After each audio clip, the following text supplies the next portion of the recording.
I'm like this. I'm like, hey, Herbie, how are your eyes today? How are you feeling today? Yeah. What can we do? Did I answer your questions? Right. 100%. Is really, there anything? really yeah, yeah. We're having a moment here. Having a moment. Yeah. So, cut. Yeah.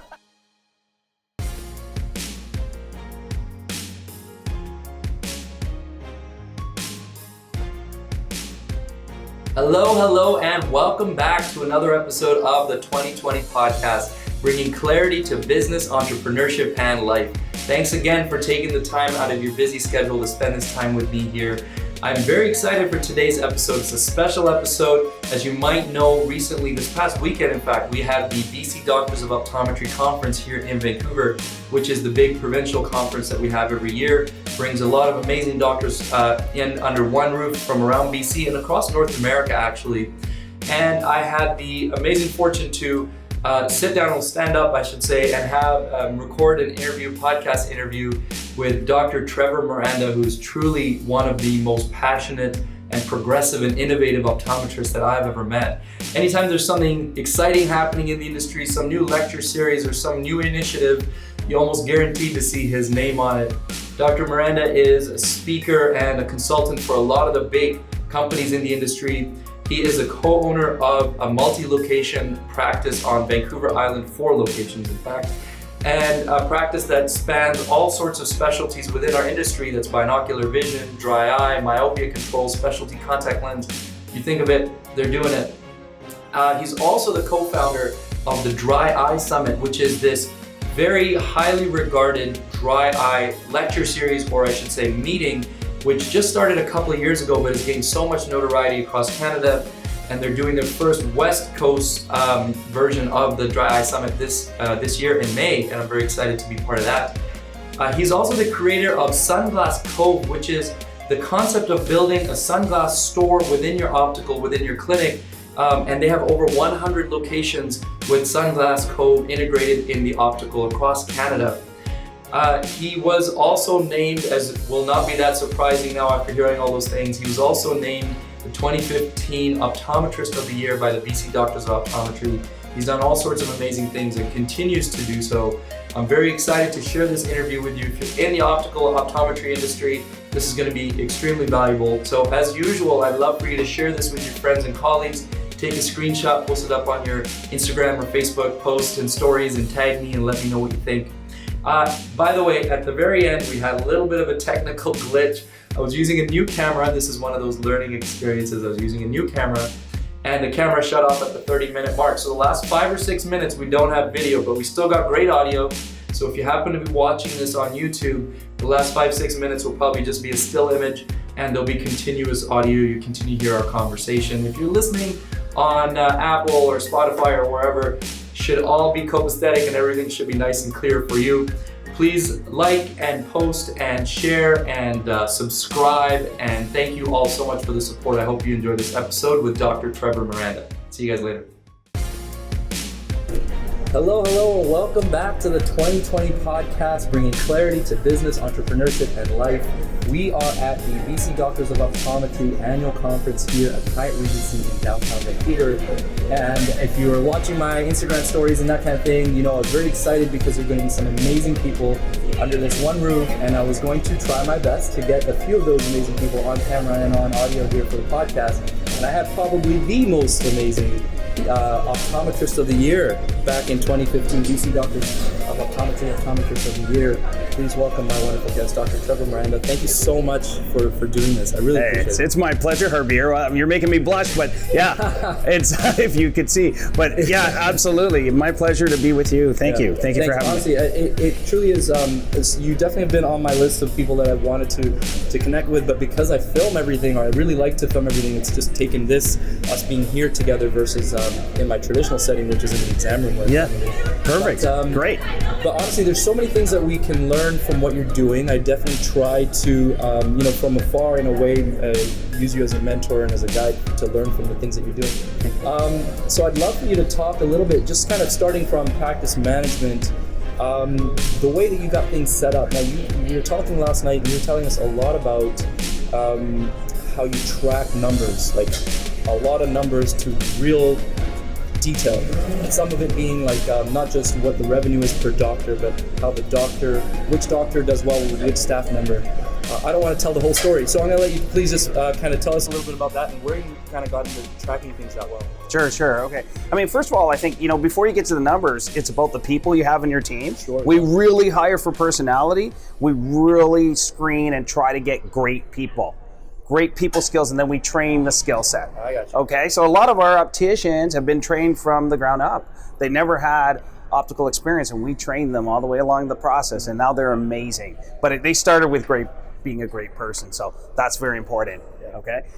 Actually, I want to stay on that track. We'll come back to the numbers. Okay. The personality side of things is huge, right? Yeah. Because you do the personality screening or assessment. Yeah, personality profiling. Profiling on your staff, I assume. On our staff, we do, and also on our patients, actually. Patients, which I thought was amazing. So Yeah. please tell us more about the personality profiling and how that's valuable. Yeah.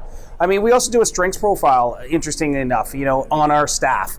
Okay. Just to see where they fit, what kind of strengths that they are, and we try to position them that we're utilizing their strengths the most. When we were kids and growing up, if you were not good at math, they made you do extra math. And no, we don't want to do that. We want to, if you were, good in English and you liked English, why don't you just concentrate on that? And we try to do that in our offices too. Identify what areas you're strong in and just grow in those areas. Gotcha. Okay. So, yeah. All right. So just had to check them. Yeah, no worries. And so for personality profiling our patients, really we go through, we sort of subscribe to the mantra that we want to treat you as a patient how you would like to be treated. Not, the golden rule used to be, let's treat people how we would like to be treated. Yeah. But everybody's so individual. Right. They have individual needs. Can we treat them how ideally they would like to be treated? Could we know their preferences? Could we know how they act and how they buy and how they want to be treated as a patient? Right. And so we broadly sort of categorize, we use something called BORD. B-O-R-D, BORD, okay? B is for bottom line people. O's for outgoing people. Right. R is reliable. That's about 65% of your patients. So a lot of people are reliable. They're easy to deal with. They're just your regular patients. And D is detailed. And for me, the B, the bottom line, and the detailed are the ones I really want my staff to identify. They're pretty easy. The bottom line person's in a rush, wants to know what's taking so long, wants to know the price. What's the price? Good. The detailed person asks a ton of questions, fills in their intake form significantly. And how I interact and how I do the eye exam, I'm reflecting, their detailedness, their detailed nature. So if I'm going to explain my tests more, I'm going to explain the product options more. I'm not going to push them to close. Now, an outgoing person, you'll be like, hey, looks great on you, Harbier. What do you think of those glasses? And they're like, yeah, everybody's celebrating. They're an easy sale, let's say. Right. A detailed person, you have to take time. You have to invest the time and knowledge and education. They might need to go home, think about it, come back with a family member, and then make a decision. So we're looking at the science of how people interact all the way through the process, and so that training for our staff to understand, helps with our patient care, but it also helps them interacting with their teammates. Right. How do you be part of a team if someone has a certain, if you kind of put the way you would like to be treated on them, it might not be a match. Right. But if you can figure out, hey, listen, this person's quiet or this person doesn't like this, let me try to customize my approach to my colleague in a way that makes that, best for them. Not sort of trying to put how it's best for me and saying, why can't you be like me? Right. I'm going to try to be the person you want me to be in this interaction. I don't think it's fake or inauthentic. You're just trying to be understanding of what their needs are. Right. So we're thinking about that. That's amazing. And in so many ways, I've heard of personality profiling for your staff. Obviously, there's a lot of benefits there, but to do it with your patients is amazing because you truly can customize their experience and or how you are treating. So let's go through those four again for board. Bottom line. Outgoing.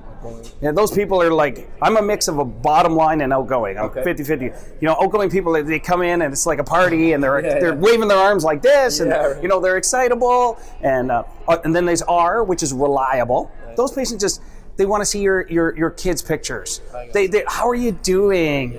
Dr. Miranda, tell me about your kids. It's so great to see you. They're excited. They're very loyal. And they, if you take care of them, you can't forget about them. Right. But if you take care of them, they're going to keep staying with you. Right. Okay. And the detail people, they're tough. Yeah. They Google shopped you. Yeah, they're really they know prices, and they don't want to be BS'd. Right. You got to know your answers. You got to know your stuff. And for staff that are new, if you're dealing with a detail person, maybe you should hand off to a senior staff. And we actually customize the interaction. We try to get the right dispenser for that personality type, do those type of things. Fantastic. Yeah. Wow. So that's pretty amazing. As you're going through the list, I'm picturing patients that fit right. My own. Absolutely. But to do that, that's such an amazing insight to then truly customize, and then having a specific staff member who matches that type of profile work with them. Right. And so then going back to kind of what I started off the question with was matching staff members with doctors to improve or increase revenue and end that interaction and that experience. Yeah.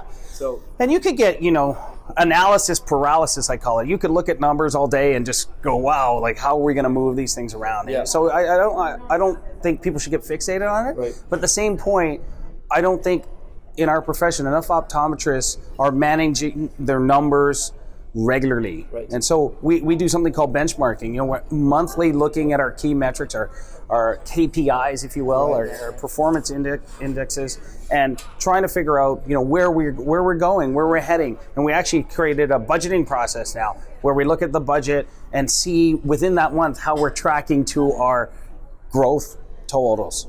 We've been growing double digits for 20 plus years. Wow. So we're growing, significantly, but we want to grow. We're looking towards that. It's important that the whole team has an attention to the results. Right. And you need to share it. I mean, I feel like I need to share with my team how we're doing along the way, so they understand. So that's one part of the numbers. Right. But then individually, we use a dashboarding system called Glimpse. Glimpse can give you detailed information. Who's selling what? When they're working with which doctor, who does the best. Now, we really think, and if you have a lot of associates, and we do, and over the years we've had some associates come and go, but you can track their revenue. Yeah. And why does it fluctuate so much? Why does the revenue per patient fluctuate? And can we mentor our doctors to be better at creating the appropriate conversations, raising the specter of what's possible? Are they willing to sort of be critiqued and say, hey, what about doing it like this? It's better received. Should we film them? It's so important. We haven't filmed them, but we've had sort of our expert staff watch the doctor and advise them on how to do a handoff. We've also tested, in the lane handoffs versus outside the lane. And one of our doctors with 20% more revenue when she handed off inside the exam lane. And we really advocate for that. So in our office, everyone gets a consultation. Everyone, whether you need glasses or not. You get a consultation where the optician or the dispenser will review what Dr. Miranda has advised, or Dr. Voisin or whatever, and talk about, needs and what's possible. If you have sunglasses, make sure you're protected. Dr. Miranda wants to see you in 2 years, that type of thing. So everybody gets a consultation in the eyewear gallery, but they get a handoff in the exam lane. Yeah. We can talk about eye drops. We can talk about nutraceuticals. We can talk about, VT consults, whatever the case may be, individualized to that patient, presented and wrapped in a way that the doctor and the optician. Sorry, we are at a conference. People might come by now and again. Yeah, some kind of science. Exactly. Gloss. She was oblivious though. Yeah, it's all good. It's all good. It's all good. Okay. Yeah. So does that answer that? Yeah, that's fantastic. There's actually so much detail there. So, where did you determine that handing off in the exam room was more effective than handing off outside? It's been quite a number of years. Okay. I think we just found our numbers improved. Okay, our numbers improved, and when we did it with individual doctors that didn't want to, for some reason, didn't feel comfortable handing off in the exam room, just because, I don't know, they just didn't want to do the handoff, and they were just so used to the ways they were doing it, their revenues were a lot lower. And when we put them in when we insisted on the handoff. So we have a buzzer system, a paging system. They'll page the optician. It's a seamless handoff inside the exam room. But sometimes there's a party in my exam room. I'll have a scribe there. I'll have my chairside assistant, the optician, and the patient. Wow. Yeah, it really is a party. It's going on. Yeah. You know what? I think I need to come and like practice in your come for a couple weeks. Yeah. So you can critique me because there's a lot of things here that Let's do it. Right? I think we should do it. We're trying. Honestly, I think we might. Yeah. I might be a little nervous stepping in there, but I think I need it. You know, you got to be totally transparent and want to be able to learn. Right. And so it's great that your doctors are willing to take that feedback because I'm sure ego and whatever other things can create a bit of a barrier to like, no, I think I know what I'm doing. I'm good. Don't worry. Right. But for them to be able to take your advice. Yeah. And the bottom line at the end of the day is they're gonna make more money doing it our way. Yeah. And it's not, we're not pushy. That's the interesting part. We're not pushy and forcing somebody to do something that they don't need. We're not selling UV protection on a high index lens, for instance.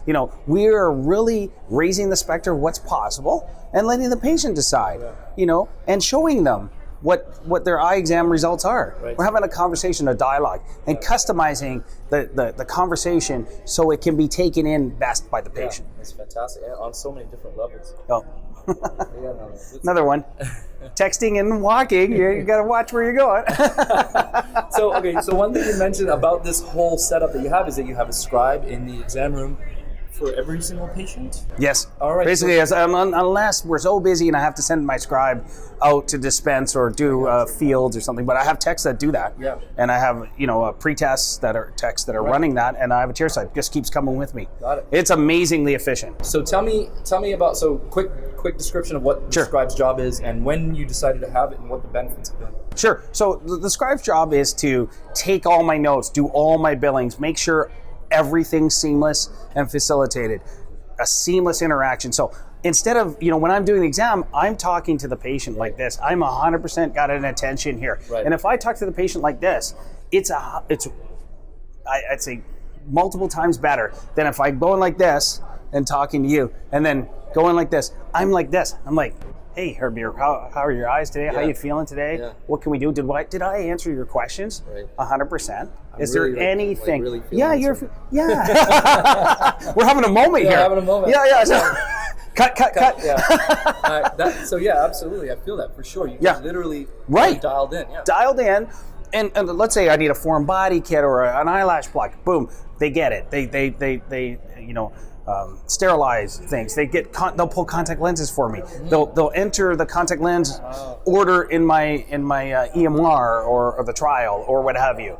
And they can also, some of them can dispense as well. So that if we need to, they can just continue on. Some of them can do LipiFlow and other, they can do blood fix and other training. They're multi-trained, cross-trained.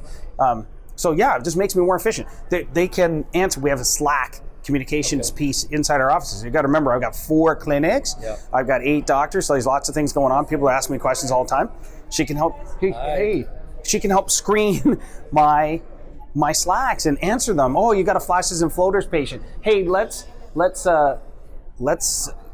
dilate that patient and do a fields before they see. She can get that set up and triage them while I'm in the chair while I'm doing this. That's amazing. Yeah. Man, that sounds so helpful because a lot of my time is spent I get my brain just gets jumbled because there's so many things that need to get done. And you do truly lose that. You don't have quite that connection with the patient. Yeah. But those times when things maybe you're a little more peace, you got a bit of Zen mode going on and you are dialed in, it feels so much better. It's so much better. Yeah. It's she'll do my referral letters. She'll do all my note taking, all my billing of MSP and the patient. And the recalls and everything. It's writing, printing a prescription. I'm like, hey, I need Restasis, BID, OU, or whatever it is. She'll get that on the EMR, put it in, print it off, bring it to me. I sign it as we go forward. So it's awesome, and it's amazing. We've done that this is maybe year 3 or so, and I've been talking about it. Actually, Dr. Sean Galumba in Port Alberni, he and I were talking about it, and then he did it, and he was like, "This is a crazy good. Well, you got to do it, Trev." Okay. And it took me some time because you have to train them, and it takes several months to train people to be comfortable because you have to let go. You have to let go of the control. Like, we're all control freaks, right? I mean, hey, I know how to write it, but now she knows. she knows better. She actually can anticipate what I want. Like I'm like, she's sometimes handing me the color vision or something before I even thought I was going to do the color vision test, you know? Awesome. She's also like, we do screening myography on everybody because we're really big onto dry eye. And she'll even grade the myography for me. She knows. Wow, we have that little chart and she's like, I'm like, hey, Alicia, what is it? 2, you know, it's a grade 1. She knows, you know, she's learned a ton. And also listening to the doctors in the exam lane, the education piece, they understand what a PVD is, what a macular pucker is, or they know, and they could explain it to the patient in the same language I do. So they know my little spiels to the patient. So it's incredibly good for them to counsel patients. So, yeah. That's phenomenal. Honestly, I would love to be at a point. And so what was it like? What tipped the scales for you when you said, all right, I need to have it? Now, maybe it was just because Sean had it and you had to compete with Sean, but like, what was actually the driving? Well, you know, it's just being more efficient. Like I wanted to be more efficient. I wanted to enjoy my day more. If for some reason my chairside scribe is sick, it's not as good of a day. So it's like, you know, investing in a nice car. You know, 4 years ago, I bought a Model X Tesla. I love that car. Yeah. I mean, I'm not even a car guy, but I love that car. Right. And I can't even think of driving like my wife's car. You know, it's a nice car, but I don't want to drive it. It's like annoying. Right. It's not as comfortable. This car, it feels like it's responsive. It knows me. Yeah. It knows me. When I have a chairside, she knows me. Right. It's almost like we can communicate without talking. She can get me. Yeah, telepathy. Yeah. She knows how to get stuff, make it easier, makes my life easier. You know, if I'm got a sore throat, they'll give me a cup of tea. I mean, not that, you know, I'm asking for that, but just I know, or the patient might. You know, hey, let's get a water for the patient. Yeah. Let's do something. You know, let's make it special. She can run, you know, educational videos. So there's a seamless wait. There's no wait time. Yeah, hey, go talk to this patient. You know, let's run some videos. I'm running behind. Just makes it, knows where everybody is in the office, kind of a director of, like, you know, like we have a busy office, multiple doctors, multiple exam lanes. So just sort of coordinating all that. That's amazing. Yeah, it's brilliant. I mean, I can't go back. I mean, I don't know what really pushed me to that. It was maybe we were talking about it and then Sean said, it's amazing. And then I did it and I thought it was amazing. Then some of my other buddies, Jim Masterchuk in Red Deer, he's like, when you told me to do that, I cannot go back. That's the best thing. And you need to see enough patients, to make it make sense. So my recommendation, if you're going to go every half hour, you don't get a chairside. And doctors in our office, they don't get a chairside if they're every half an hour. If you're every 20 minutes, you can get a chairside. And that's every 20 minutes with the patient. Yeah. I could do every 15 or 10 if I wanted to. So much stuff. I'm like this. I just want to also enjoy my life and not feel like, oh my gosh. I like to, you know, when you get this old, you know, you start, you want to visit with your patients. It's like a relationship, right? Hey, you want to see, just be able to chat with them and also, you know, be able to help your staff and train them in between exams. Yeah. So while you already touched on it, I was going to say, for the ladies out there watching or listening now, somebody's saying, oh, I'm pretty busy. Should I get a scribe? Now you're saying, okay, if you're still like your schedule's not that busy, you're only seeing every 30 minutes, maybe it's not going to help you that much. Right. What would you say to somebody who's considering it, and like what's like the first step to implementing that? Okay, sure.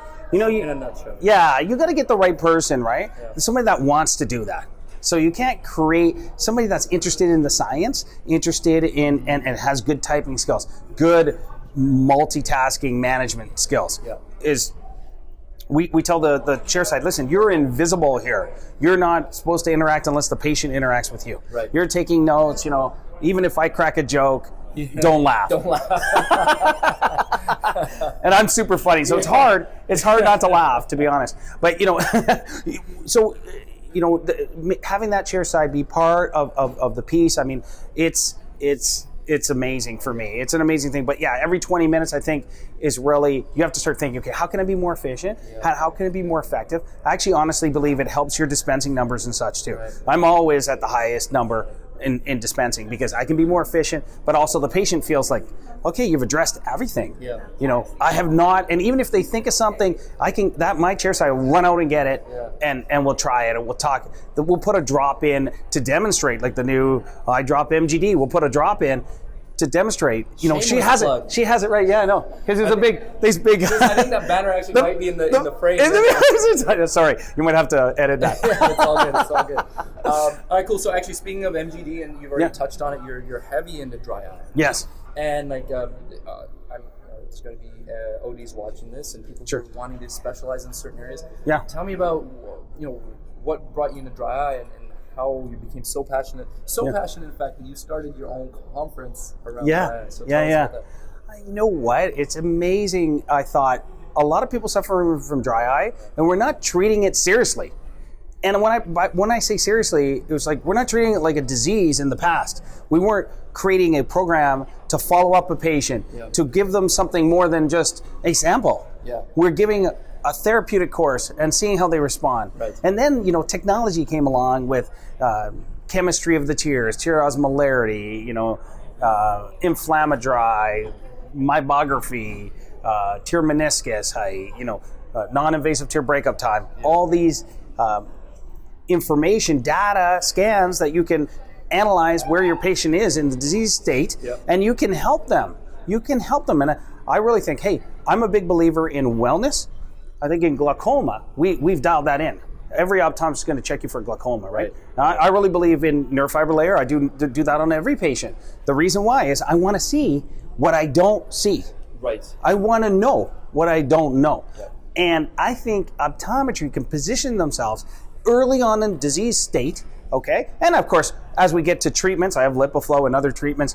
I know radio frequency and IPL is great. I love it all. I think we can also go to the treatment point, but early detection, I think, is and preservation of your vision in the future is really what I'm selling. Yeah, right. I'm selling, hey, wellness. I want you to see and feel comfortable your whole life.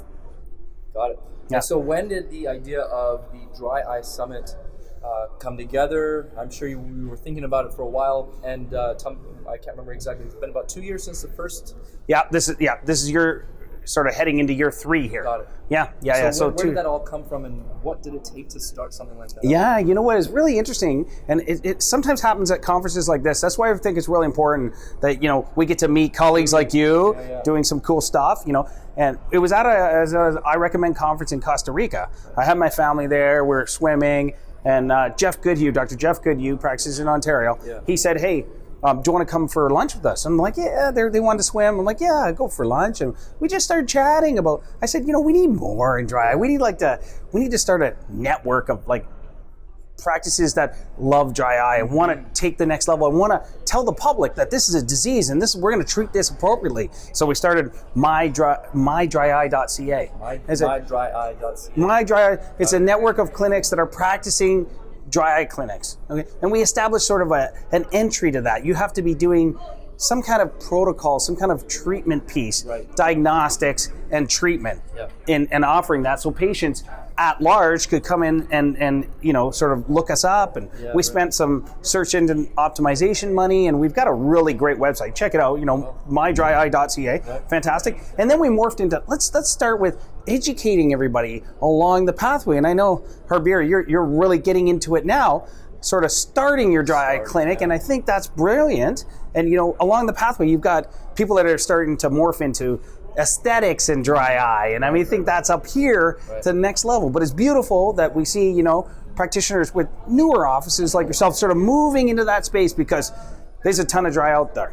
It's incredible. For sure. How much Unbelievable. I thought I was looking for dry eye, sure, but when you really start looking, oh my God, the number of times in a day that I have the MGD conversation and show people what MGD is and all these things, it's insane. I spend half my time in the clinic to spend talking about this. Yeah, I'm obsessed with lid hygiene now. It's amazing. Yeah, absolutely. So, what would be, let's say, I know you have been beyond entry level for many, many years, so this question might be harder for you to answer now, but what would be somebody who's zero dry eye presence right now in their practice? What's step one? Okay. First, step one is you need to really be interested in that. If you really like dry eye, that space, then go see a practice that does dry eye. Go get a mentor, talk to somebody, go to the summit, and understand. I know you're speaking, another shameless plug, but you're speaking at the summit from someone that's new into the space, let's say, and you're gonna hear from people that just have specialty dry eye clinics. That's all they do. Yeah. Imagine. Right. Could we have imagined that 10 years ago? Right. That's all you do. You have a specialty. Is there enough people? Right. Can you make a living? Well, that's it's incredible. You can. Right. And so now, as I said, we segment our revenue streams. We look at the dry eye space, and that is a booming piece of our revenue mix. Yeah. And we track it specifically, revenue from dry eye. What is it? And we actually have a dry eye champion in our office as a staff member. She's great at all the technical aspects of helping with dry eye patients. That's awesome. But she also is running the business side to understand, how can we promote it within our own doctors? How can they refer to the dry eye clinic inside? So there's an education piece and staff understanding what products and services we offer at Couch and Eye Care. Yeah, that's fantastic. So I think that's kind of been a key. That's something that I'm trying to build towards, is having somebody in the office on the staff who is like the leader of that dry eye. Right. I've had somebody else tell me that they use the term, obviously dentists have hygienists. So we have an hygienist. That's right.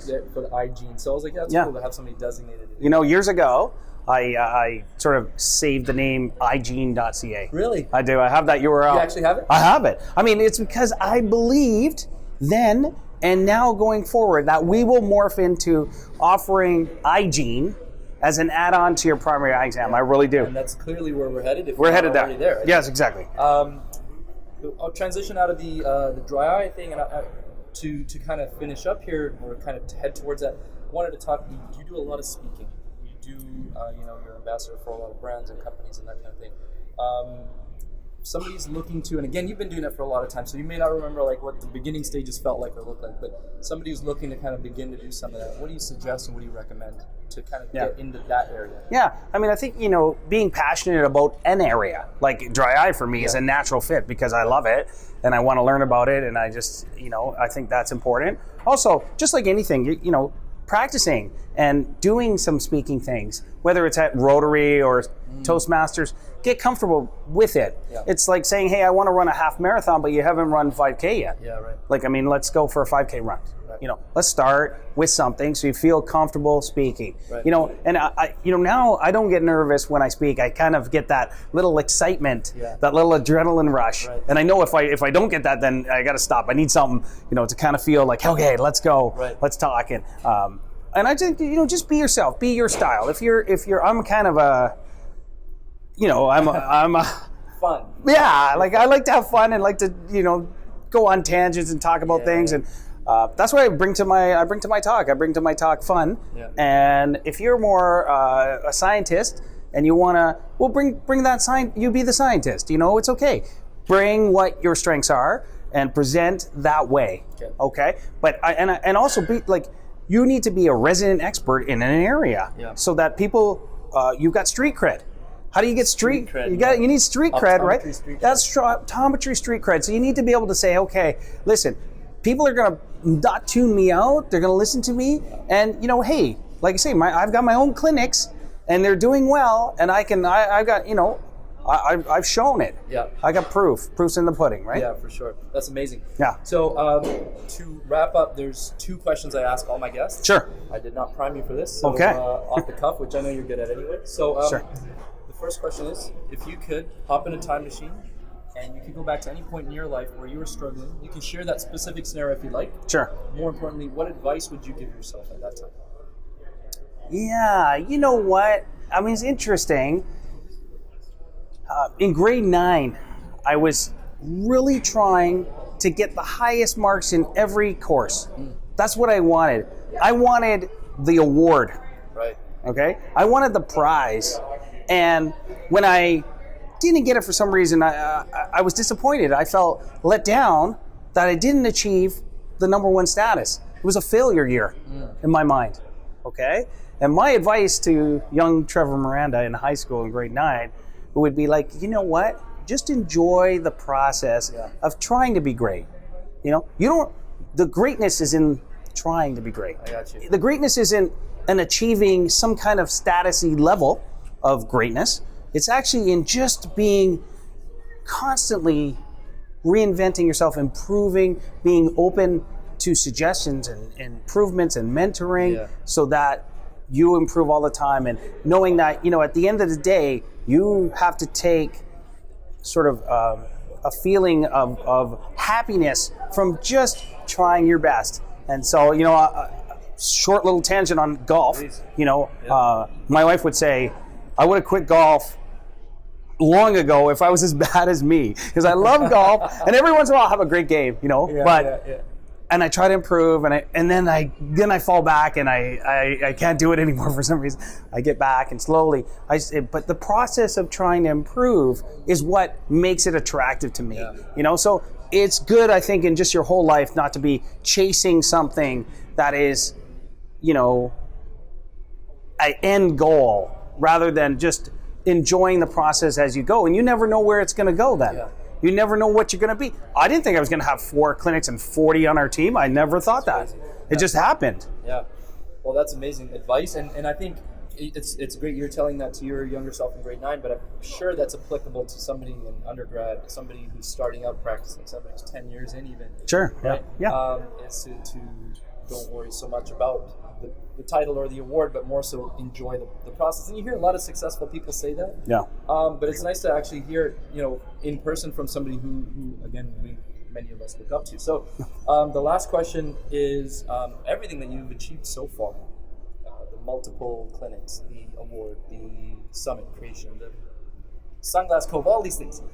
How much of that success and that how much of that would you say is due to luck, and how much of that is due to hard work? Oh, it's a really interesting question. I'm not a big fan of luck, to be honest. I don't believe in luck so much, but I would almost say I'm very lucky. Which is an odd thing to say, because I believe you make your breaks. Right. I really do, and I also am very, very positive in the outlook. Like, I actually believe it's going to work. Actually, some people think I'm too optimistic, but I believe it. You have to believe it's going to go well. Yeah. You're going to have a great day. I mean, even if you just woke up in the morning and you say, you know what, I'm going to have a great day. Yeah. This is going to be the best day of the week. Like, I'm going to have a great day. Yeah. That almost feels like that's true, right?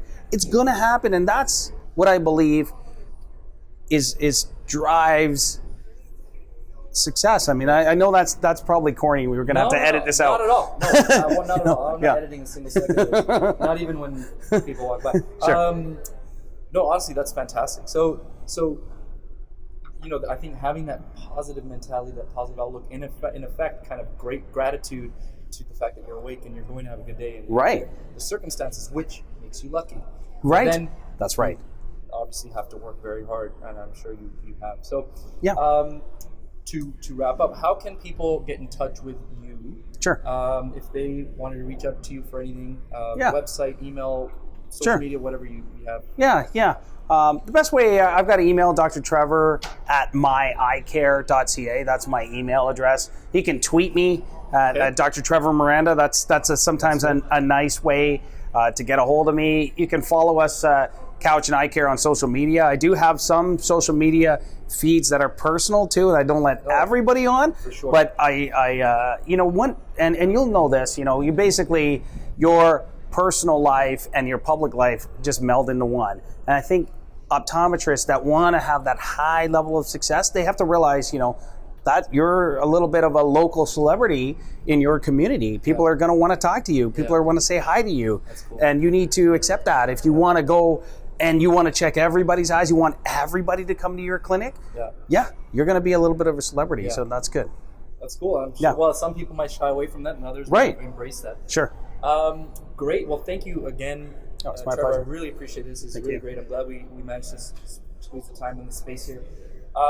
Thank you, everybody, for watching and listening. I hope you found a lot of value here. I'm sure you did. Dr. Miranda is honestly one of the most well-established and kind of people in the forefront of our profession, and really helping us grow and pursue and progress. So if you did find some value, please do share it with a friend. Take a screenshot. If you're watching or listening on your phone, take a screenshot, post it up on your Instagram, Facebook, wherever, and tag us, tag Couch and Eye Care. Let us know what you thought, and as always, I will see you next time. Awesome. Hey, my pleasure. Thank you.